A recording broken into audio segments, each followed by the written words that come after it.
Welcome to today's MESUD Learning Community Echo, strengthening Indigenous Responsiveness, Culturally Respectful Care for Substance Use Disorders. Today we'll be hearing from Dr. Mehl-Madrona on cultural responses to substance use services. My name is Bethany with CCSME, and I will be supporting today's webinar. Just a few quick notes before we begin. The MESUD Learning Community acknowledges we are all on the ancestral lands of the Wabanaki Confederacy. We have a responsibility to acknowledge our Indigenous connections and the histories, past and present, of Indigenous land dispossession. Neither the presenters nor the planners have any relevant financial relationships to disclose. This activity has been planned and implemented in accordance with accreditation requirements and policies of the ACCME through a joint providership of the Hanley Center for Health Leadership and Education and CCSME. The Hanley Center is accredited by the MMA Committee on Continuing Medical Education and Accreditation to provide CME for physicians. The Hanley Center has designated this activity for one AMA PRA Category 1 credit. Recording and live stream transmission of this webinar without consent is not permitted. And now I'd like to give an opportunity for our faculty to introduce themselves. So Kylie, would you like to introduce yourself first? Yes, thank you for that, Bethany, and welcome, Dr. Lewis. I appreciate your time today. My name is Kylie Francis Fowler. I use she, her pronouns. I am a proud Penobscot woman. I am also a proud Maliseet descendant from my father and some of my great-grandmother's lines. I actually get the honor to be my community's first peer support specialist. I get to pioneer this role and just learn from others. I believe as a, Indigenous person, like we have this innate knowledge of just, surround yourself with goodness and have good intentions. And, the paths are many. There's many pathways. And I'm just eager to, learn from those people that give their time today. So I appreciate this. Thank you. Thank you so much, Kylie. Lisa, would you like to introduce yourself next? Thank you, Bethany, and thank you, Kylie. I can feel your good energy through the screen and just truly appreciate to be sharing space with you. My name is Lisa Sakabason. I'm the co-CEO of Wabanaki Public Health and Wellness. I've had the pleasure of working with Dr. Lewis for quite some time and have learned quite a bit through his work. So I'm grateful for that. As Kylie said, she's a proud tribal citizen. I am also a proud tribal citizen from Passamaquoddy tribe at Madotmagook. And I'm really happy to be here today. Bethany, I'll hand it back to you. Thank you so much, Lisa. And finally, Dr. Lewis, would you like to introduce yourself? Yes, thank you for having me. I'm a Cherokee descendant of unrateable proportions due to adoption and an untraceable father, and possibly Lakota as well. I've worked in Indigenous communities for the past 50 years and have a strong interest in traditional cultural healing and how to support that and how to bring it into mainstream Indigenous programming. And so if you like what I have to say, here's how to find me. And if you don't, ignore this slide. So I started my timer so I don't talk over time because I'm known to rattle my mouth a bit too much in these sorts of gatherings. And I'm appreciative that we've already done the acknowledgement of the Penobscot Nation. And so I'll just add my gratitude to the Penobscot people. So one of my favorite authors is Gabor Mate, and I think his book, In the Realm of the Hungry Ghosts, is one of the best books about addiction. So Gabor said that addictions always originate in pain, and they are emotional anesthetics. And I think we have to keep that in mind, in dealing with community members. And he says that the realm of the hungry ghost is the domain of addiction, where we constantly seek something outside of ourselves. We begin with people in pain who want substances to reduce their pain. So, and pain comes from trauma, and people are not to blame for the trauma that befalls them. So I think those are some important insights from Gabor that we need to keep in mind.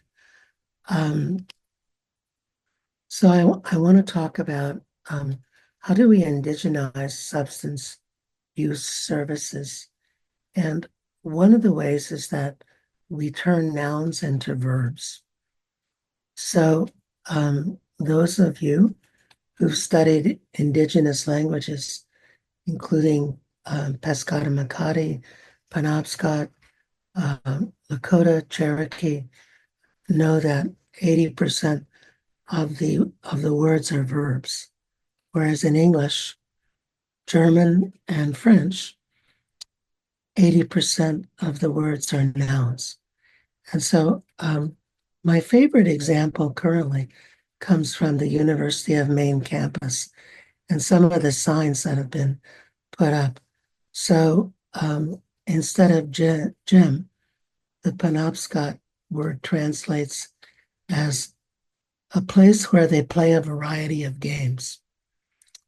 And I think that I like that a lot. So the thing about verbs is that they're changeable. So that addiction is not a thing that grabs us and holds on to us. It's a changeable process. And being unwell is a movie and not a still photo. So change is possible. And within every indigenous culture that I've studied, symptoms are the outcomes of life processes and are simultaneously mind, body, spirit, environment, and not a thing in and of itself. They're not like a vampire that bites you. So the moral is you're not your diagnosis. You're not the sole author of your suffering. You were born into a sea of stories, all of which conspired to bring you to this present moment. And one of the most wonderful people I ever worked with was an elder in Saskatchewan named John Charles. And John Charles would go out and round people up who had been on a binge Saturday night for his Sunday sweat lodge, because he said, no matter how sick they are, that's where they need to be. And I can tell you some of them were in pretty rough shape. But John's helpers would go out and find them and bring them in. And I used to go with John to the prison in Prince Albert to do ceremony with Indigenous people. And I remember one time we were sitting in the Anipi ceremony, and there was a fellow there who said, John, they tell me I got the oppositional defiant, and I got the bipolar, and I got the disruptive this and that. And they tell me I'm going to be right back. And John said, you don't got none of those things. You just grew up with bad stories. And if you hang out with us, we'll give you better stories to live by. And one of John's helpers, who was just an amazing guy, said, hey, fellow, he said, I was in here for 25 years for murder. And he said, and now I'm one of John's helpers, and I go to high schools and tell people how to stay out of prison.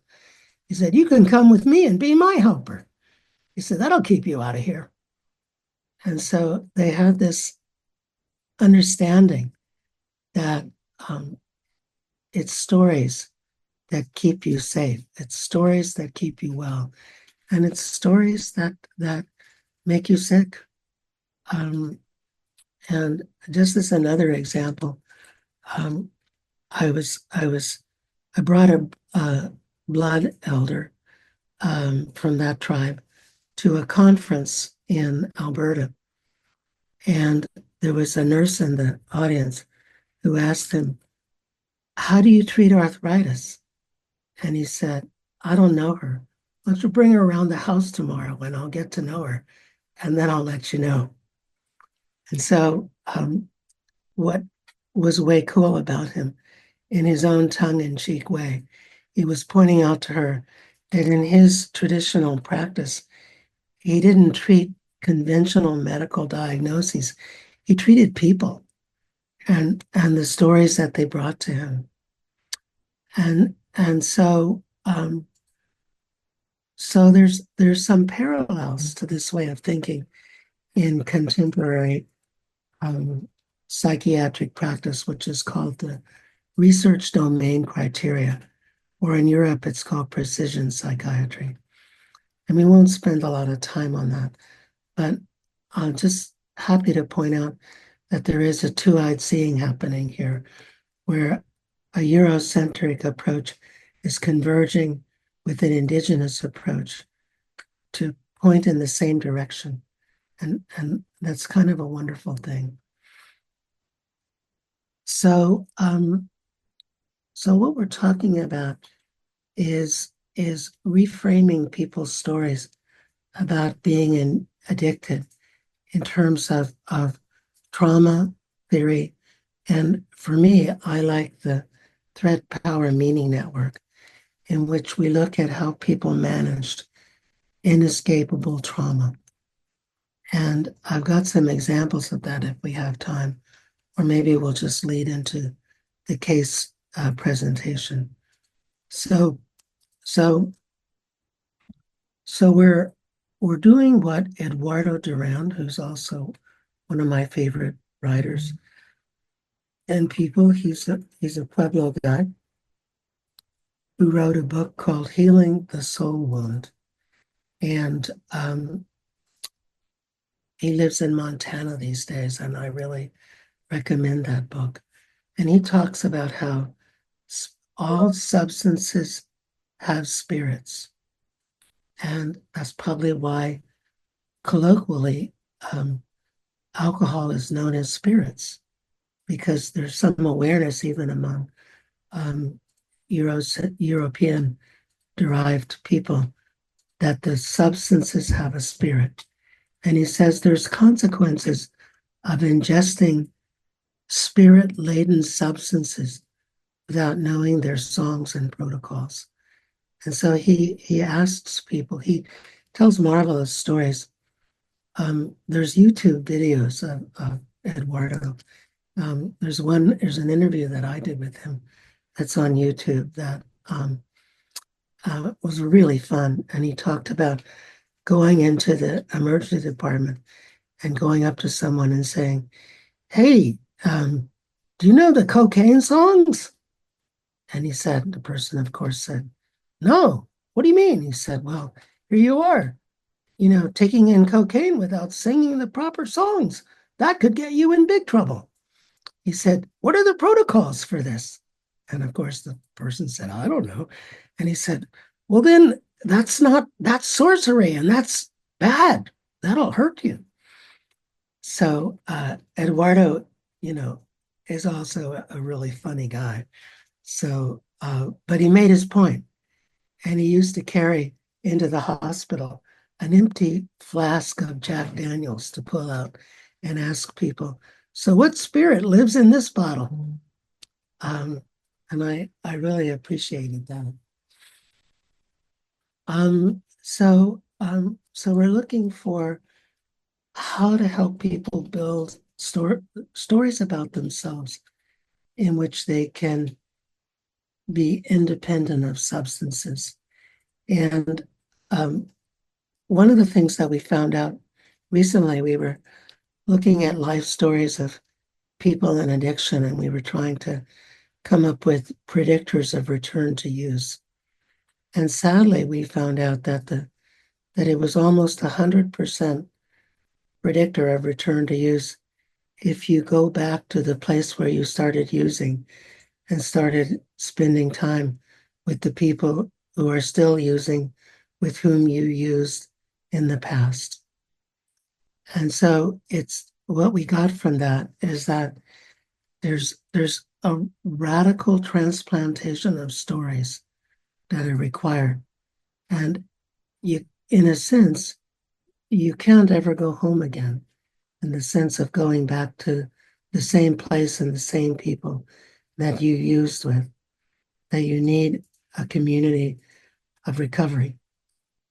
And that we have to build stories of the meaning of recovery. And so people have to practice imagining a future that doesn't involve substances. And it doesn't involve the people who are using substances. And to look at the impediments to believing in that positive future. And to identify the relationships for which that positive future matters. And often it's your children. And Eduardo poses a really interesting question to people. He said, addiction is an intergenerational phenomena. He said, so which one of your children do you want to be addicted? And he said, and if you don't want one of your children or more of them to be addicted, then why don't you stop? Why don't you stop right now? So do it for the future is Eduardo's message.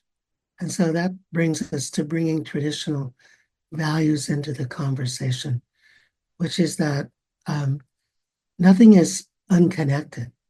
Nothing is independent. Everything is related. And, there's a wonderful Mi'kmaq elder from Eskasoni First Nation in Nova Scotia who talks about this in terms of two-eyed seeing.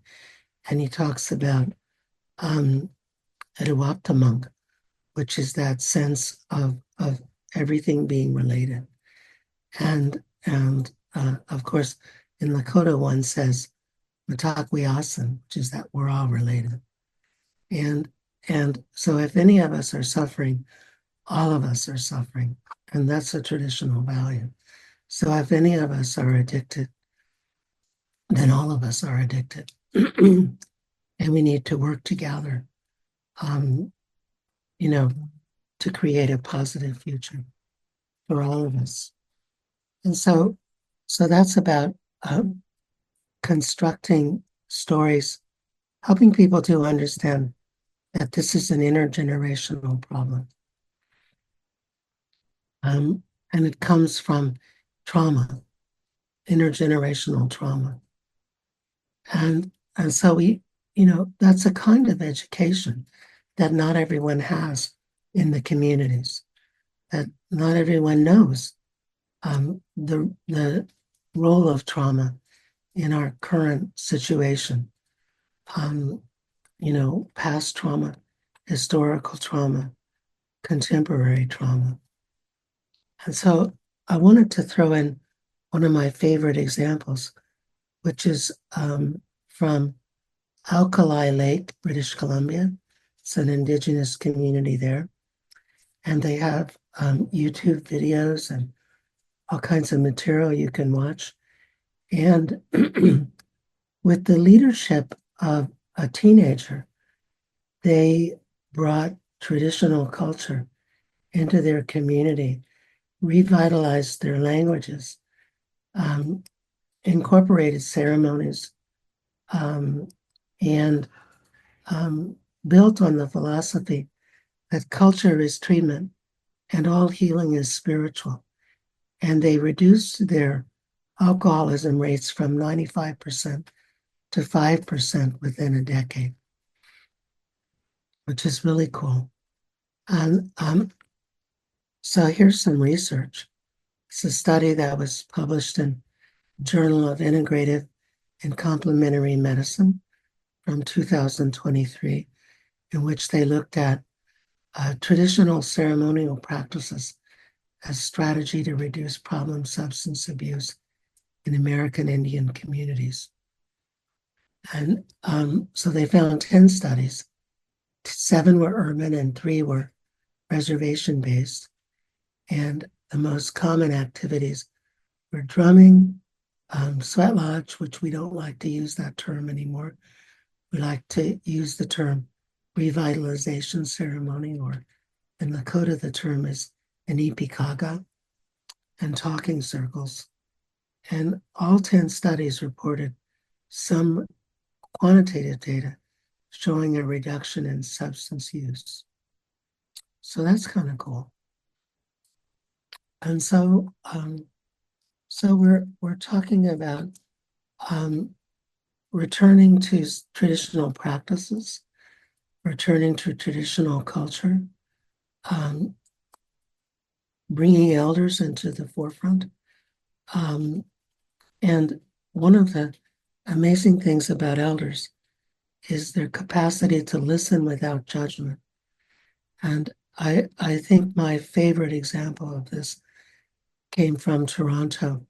I don't know if any of you know Vern Harper, but he was the elder in residence for the Center for Addictions and Mental Health in Toronto, which is the largest psychiatric hospital in Canada. And once a week, he would go down to the worst part of town and just sit down and listen to people without judgment or interpretation. And he told me, he said, I never wag my finger at them because they've heard it all before. I'm just there in case they want to make a change. And I'm also there to witness that their lives have meaning and purpose, no matter what they're doing, no matter how much they're suffering, that their scars are their medals and their addiction is their teacher.